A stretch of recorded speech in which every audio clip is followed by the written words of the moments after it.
मैं जयप्रकाश नारायण अखिल भारतीय किसान महासभा का राष्ट्रीय उपाध्यक्ष और प्रदेश अध्यक्ष।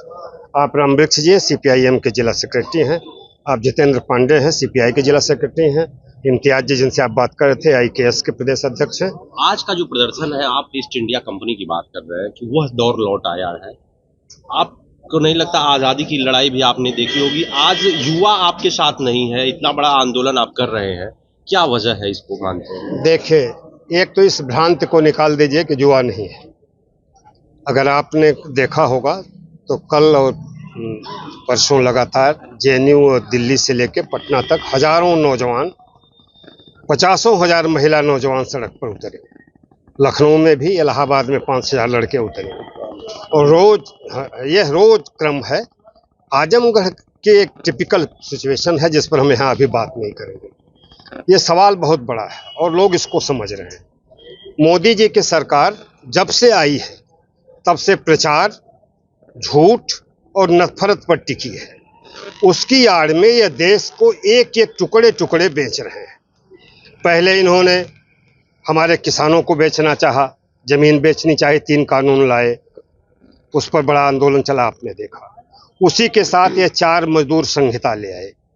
पहले हमारे पास 46 श्रम को कानून थे। कंपनी एक्ट था, लेबर एक्ट था, हमारे पास अनेक तरह के मजदूरों की सुरक्षा के लिए कानून बने थे। सबको खत्म करके इन्होंने संहिता बना दी। संहिता समझा जाए, संहिता कानून नहीं होता। ये ऋचा शब्द से लिया गया है, जो ऋचाएं हिंदू धर्म की हैं। ऋचाओं का मतलब होता है कि वह मनुष्य स्वतः उसको स्वीकार करेगा, उसका कोई बाध्यता नहीं है।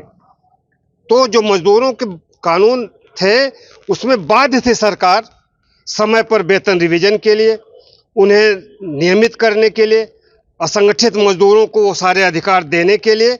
और 180 दिन के बाद किसी भी कंपनी या सरकार के पास अधिकार नहीं था कि वो किसी को निकाल सके। अब उन्होंने संहिता लागू करके ये सारे अधिकार छीन लिया है। कंपनियों में यूनियन बनाने का अधिकार छीन लिया फैक्ट्रियों में। पहले यह था कि 20 मजदूर हैं, संगठित हो गए, उन्होंने 11 की कमेटी बनाई और उनकी एक यूनियन बन गई।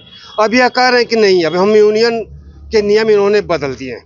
अब सिर्फ सरकारी यूनियनें होंगी, जिसको ये मान्यता देंगे, जिसको ये चाहेंगे वही यूनियन होगी। हर जगह यह होगा, प्रेस से लेकर के बैंक से लेकर के हर, इसलिए सारे लोग आक्रोशित हैं। और उससे बड़ा जो खतरनाक हुआ है, जो 4 दिन से मीडिया और मोदी तो चुप हैं। एक दिन माला पहन के उन्होंने कहा कि उत्सव मनाओ। किस बात का? प्लासी के बाद जब मीर जाफर ने सुजाउद्दौला को हरा के बंगाल की दीवानी कंपनी को दे दी थी, तब मुर्शिदाबाद में दिए जले थे। आज इस देश को फिर से गुलाम बना करके मोदी कह रहे हैं कि दिए जलाओ, उत्सव मनाओ। और इन्होंने जो समझौता किया ये नहीं बोल रहे हैं। पीयूष गोयल कुछ नहीं बोल रहे, श्रम मंत्री कुछ नहीं बोल रहे, विदेश मंत्री जयशंकर कुछ नहीं बोल रहे, पेट्रोलियम मंत्री हरदीप पुरी कुछ नहीं बोल रहे। उनसे पूछिए तो कहते वहाँ जाओ, वहाँ उसे पूछो। वह जैसे भारत बैंक सरकारी काउंटर हो गए कि किसी काउंटर पर काम के लिए जाए तो कहेंगे अगले काउंटर पर जाइए। कोई नहीं बता रहा है। ट्रंप कह रहे हैं कि ट्रंप ने 4 मंत्रियों की टीम बनाई है जो भारत की निगरानी करेगी कि भारत विदेशों में कहां कहां से तेल ले रहा है। अगर अमेरिका की इच्छा के विपरीत यह तेल लेंगे, चोरी से भी लेंगे, तो वो बताएंगे तो फिर 50% टैरिफ लग जाएगा। दूसरा झूठ क्या बोल रहे हैं? अभी हम अमेरिका के माल पर 3 रुपए देते थे 100 रुपए में, अब 18 रुपया देना होगा। कौन मूर्ख है जो 3 रुपए की जगह 18 रुपया दे के उत्सव मनाएगा? ये इस देश को मूर्ख समझते हैं, अंधभक्त समझते हैं। सर, इस प्रदर्शन के माध्यम से क्या कहना चाहते हैं आम जनता? हम कह रहे हैं जनता से कि वो संगठित हो, तैयार हो, लड़े। अंग्रेजों से जैसे हमने लड़ा है, जैसे हमने लड़ करके जमीनें ली हैं, कानून लिया है, हम लड़ करके इनसे लेंगे। संसद को यह नकारा बना दे, बहुमत के बल पर नहीं चलने दे रहे हैं। लेकिन ये लड़ाई सड़क पर होगी। और अगर वो नहीं उनके समझ में आ रहा है तो ये समझ लें, अगर इन्होंने संविधान का पालन नहीं किया, अगर इन्होंने कानून का उल्लंघन किया, कानून से बाहर गए, तो जनता सड़कों पर इस चीज़ का फैसला करेगी। और वह स्थिति में ठेल रहे हैं लोगों को, ये जबरदस्ती देश को ठेल रहे हैं। 3 साल हो गया मणिपुर नहीं शांति कायम हुई।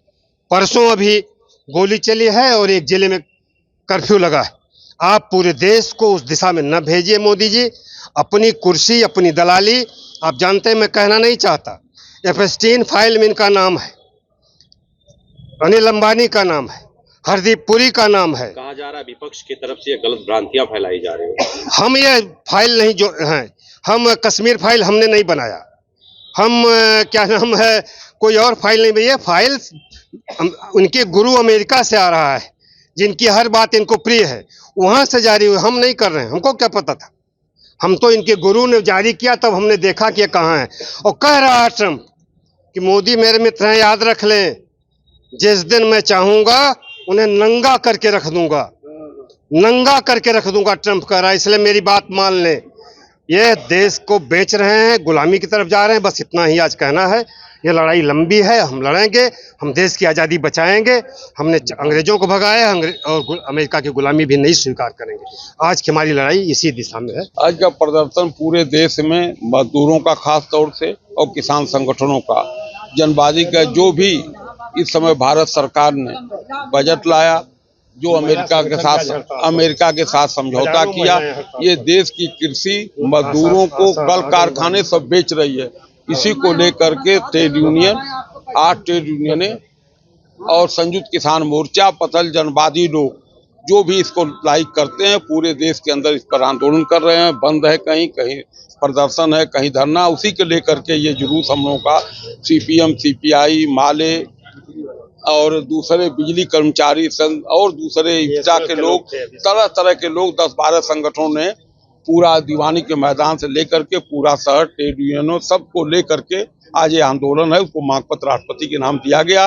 ये आंदोलन हमारा लंबा चलेगा और जब तक के अमेरिका से समझौता नहीं खत्म करते, जब तक कृषि को बेचना नहीं खत्म करते, जब तक 4 श्रम कानून नहीं खत्म करते और मनरेगा को पुनः वापस नहीं करते, जो नया किया उन्होंने, मजदूरों को बेच दिया, उस सब सवालों पर लगातार हमारा आंदोलन वामपंथियों का चलेगा, मजदूरों का चलेगा। हम लोग गांव-गांव घूमेंगे, किसानों के बीच जाएंगे और एक लंबी लड़ाई के लिए तैयार रहेंगे। इसीलिए ये आंदोलन है पूरे देश के अंदर। आपके राज्य की खबरें, आपके शहर की खबरें सबसे पहले जानने के लिए देखते रहें अमर उजाला। चैनल को सब्सक्राइब जरूर कर लें और पाएं हर अपडेट।